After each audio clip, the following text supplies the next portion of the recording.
এইখন এখন প্ৰাকৃতিক মনোমোহা দৃশ্যৰে ভৰপূৰ এখন অপূৰ্ব কানন।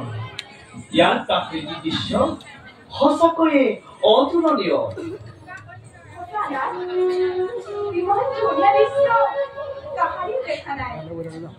বনৰ মাজত কিমান সুন্দৰ মনোমোহা ঠাই প্ৰথম দেখিছো। এই দুৰ্লভ পৰিৱেশে আঁতৰি নাযায়।